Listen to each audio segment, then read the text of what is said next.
I had to go to Taiwan. I really wanted to go to Taiwan just to kind of get a feel back for the game. And I did have what about 30 games out there. Ended up getting Player of the Year. Uh, Leading my team to the playoffs, and really just finding my groove again in the game.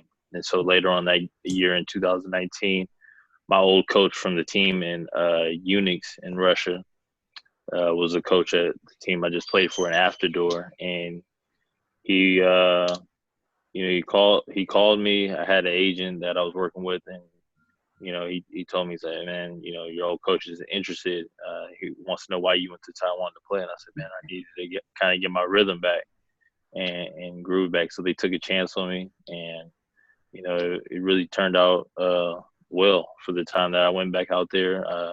I started off and really was one of the top scorers in the league, and showed that I can compete at that level again. I really, he was the one who kind of helped get me started over there in the overseas game, especially in Europe.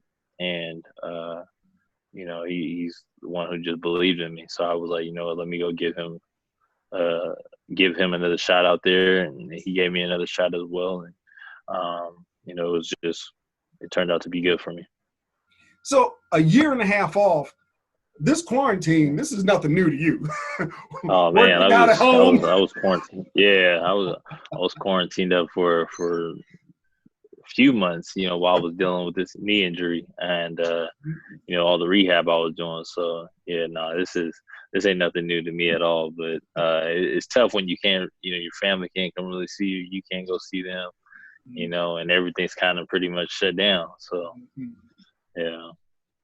So this, you're already used to working out at home. You're already used to Mm-hmm. having some kind of regimen that you're going to keep yourself busy with. And Yeah. tell us now, you're not even able to get to your basketball academy. What is it about this basketball academy? What made you say, I need to start the Orlando Johnson Basketball Academy? Mm-hmm. Why?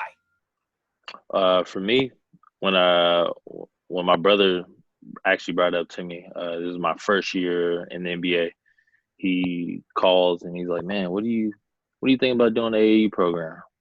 And it kind of just a light just went off in my head, and um, from that point on, I was like, you know what, this is exactly what we need to be doing. Because when I was growing up, only little travel ball club we had around there was like Boys and Girls Club, and it wasn't really that there was nothing wrong with the Boys and Girls Club. It just wasn't giving the kids the exposure they needed to really get out there and be seen by the coaches. And for me, when I was playing, I would always have to come up to the Bay Area uh, and play out here in San Jose, where I'm living at now. And that was from my hometown. That was an hour drive. So having to ask my brothers to give me a ride up here all the time, they was like, "Man, hold up, we'll have to figure out a way." So I'm just trying to give these kids a way to where they can learn from guys like myself that played, at high levels. My brother played at high level, and many of the other coaches that we've had on our team that have played and know the game. So that's it. That's all I really was looking forward from starting this program and this academy, to give these kids a chance to learn the game, and from somebody who's actually played it. Now, what's the Instagram handle for that? It's Orlando Johnson Basketball Academy, and you can follow us on Twitter, Facebook. Yeah, we're up on all of them. So yeah, OJBA. That's the account. Ah, OJBA, everyone. You heard it. You heard it Yeah, here yeah, first. that's right. OJBA, that basketball academy. Get your Hmm. young ones. Get them in there. Man, getting them Boys and right, get girls. them right. Boys and girls. Yep, we have Oh. we just started this. Well, before the quarantine, we were going to have we're going to have fourth and fifth graders. But right now we had middle school kids Oh. for both girls and boys, and then we have a high school girls team and two high school boys teams. Oh. So Wow. yeah, I know. I was looking forward to the summer. It was going to be a big summer for a lot of our kids. So Oh, yeah, man. it's tough. Tough, tough, Okay. tough. Yeah, And yeah. what is the meaning behind your Instagram handle? What is that?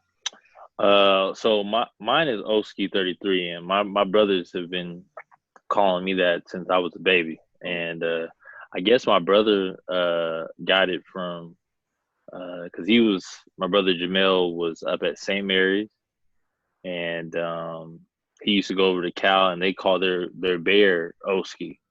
And so, at first they were calling me like a bear or something like that, and then Mhm. it was like, nah, that's Oski right there. And so that's how the name started right there. And then all my friends just kept calling me that, and next thing you know, I was like, is my name even Orlando, or is it just Oski? So yeah, so yeah, like that's how the name started. And then 33 is my favorite number because well, my mom had me at 33, Mm.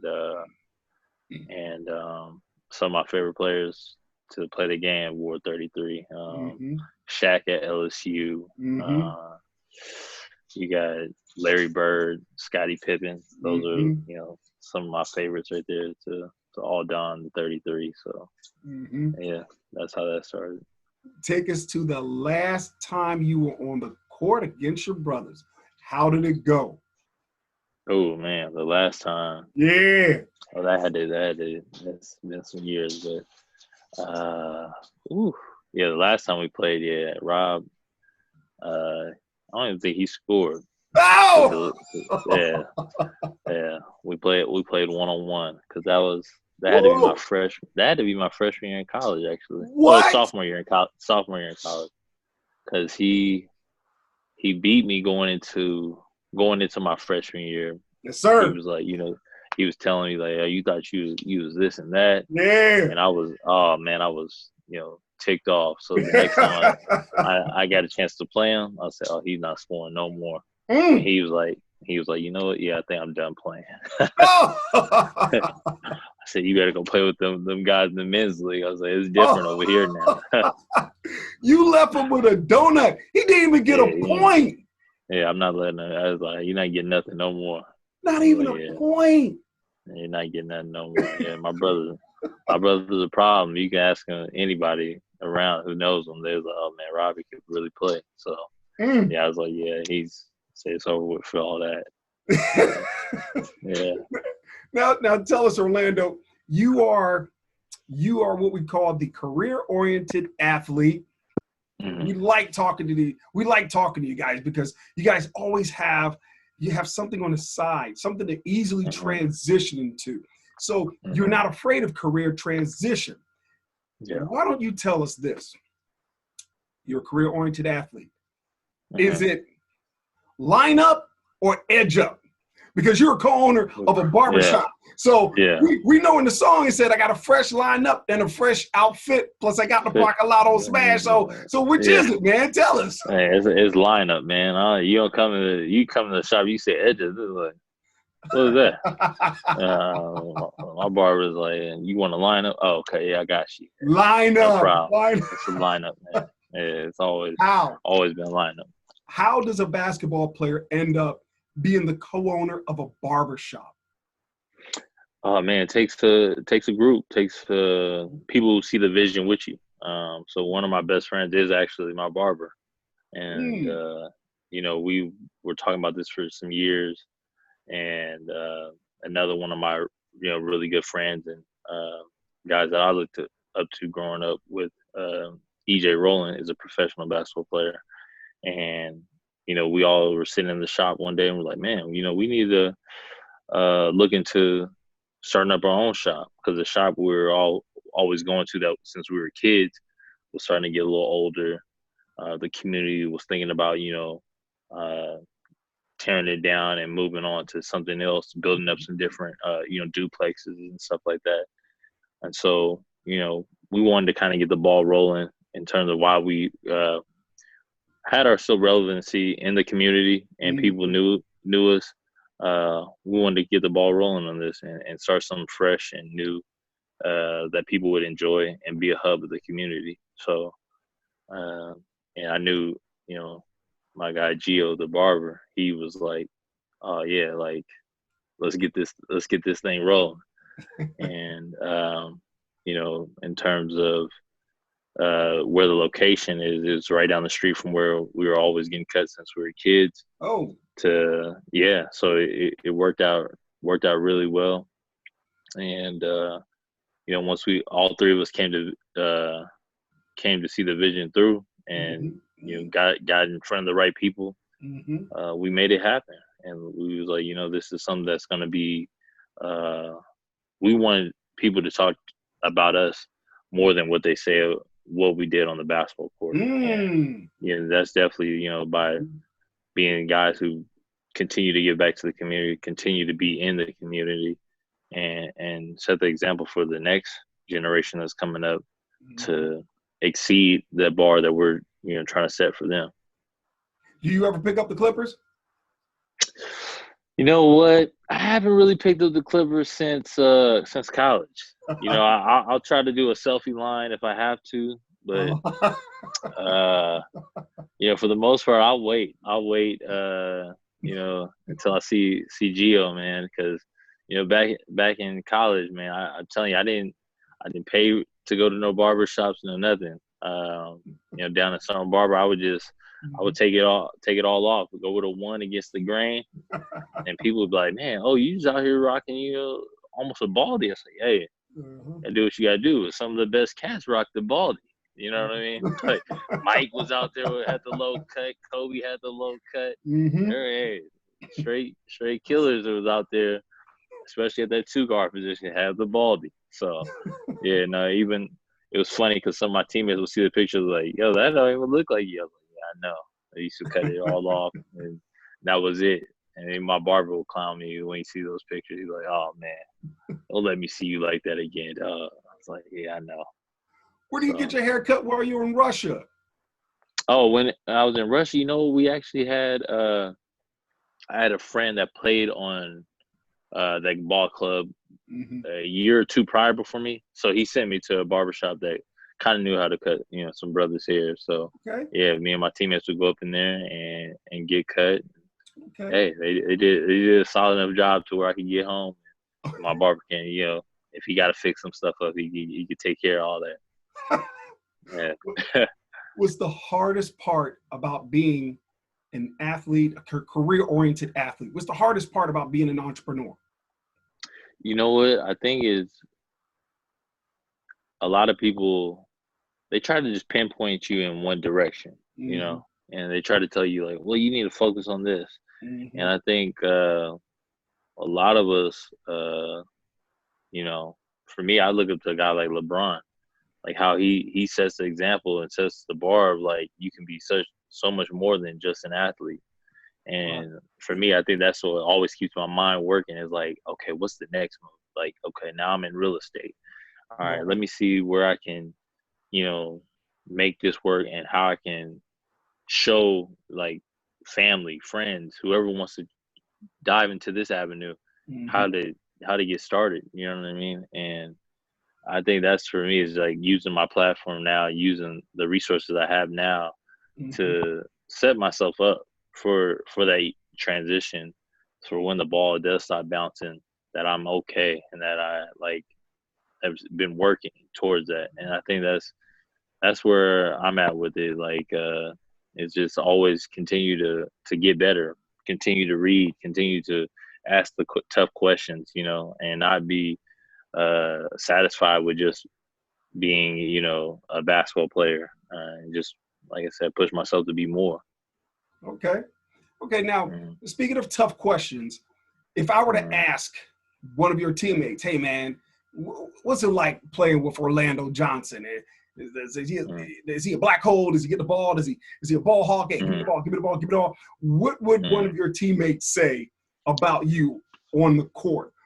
How would he describe you as a player? Uh, they say he's tough. Like he's just tough-minded individual. He's one that always will rise to the occasion. Mm-hmm. And yeah, they probably would say he wants the ball a lot, but more times than not, I'm gonna make the right play, whether that's either scoring or making the play to my teammates so they can make a play. But just full of energy, and just demands a lot. He demands a lot out of his teammates. So, yeah, that's probably what they're gonna say about me, and probably a goofball. Yeah, Ah, yeah, yeah. So, okay. Now, last question. Seconds on the clock, ball's in your hand, 2 seconds remaining, you launch it at 1, ball goes in, game over. Are you pointing to the name in the front of the jersey or the name in the back? you know what? I've hit a game winner like that before. I don't even know if I did any of that. I think I looked at my teammate and we kind of just ran and did one of the little jumps or whatever. But yeah. Oh man, how would I go to the back? I don't even know if I would go to the back like that because I wouldn't even be thinking about that. But I'd probably do like a chest bump or something like that to you get hyped up and feel the emotions of the crowd and stuff like that. Yeah. Orlando, we appreciate you spending time with us here at Premier Hoops Yeah. Weekly. We thanks so much we appreciate our founder putting this together, Michael Chamberlain, the architect of it all. Appreciate that, Mike. We want everybody to check out. Please give us those Instagram handles again. Yeah, so my Instagram account is Oski33. My AU and Sports Academy is Orlando Johnson Basketball Academy at OJBA. You on Twitter, Facebook, all those, and yeah. So and then also Barber Shop. If anybody's ever in Seaside, California, check out at Side Effects 831. That's it. 831. Is that the area code out there? Yeah, yep. Seaside, Monterey, California. It's Santa Cruz area. All those. That's all 831 right there. Salinas, California. Yep. Hey, you heard the man right here. And as soon as that quarantine is lifted, that line's going to be out the door. Yeah, for sure. Hey, that social distance, people going to be pushing to get through to get these cuts. Hey, this has been Premier Hoops Weekly with Orlando Johnson. I'm Dr. Shabazz. We appreciate everyone joining us, and we'll see you next time. Thanks, Doctor.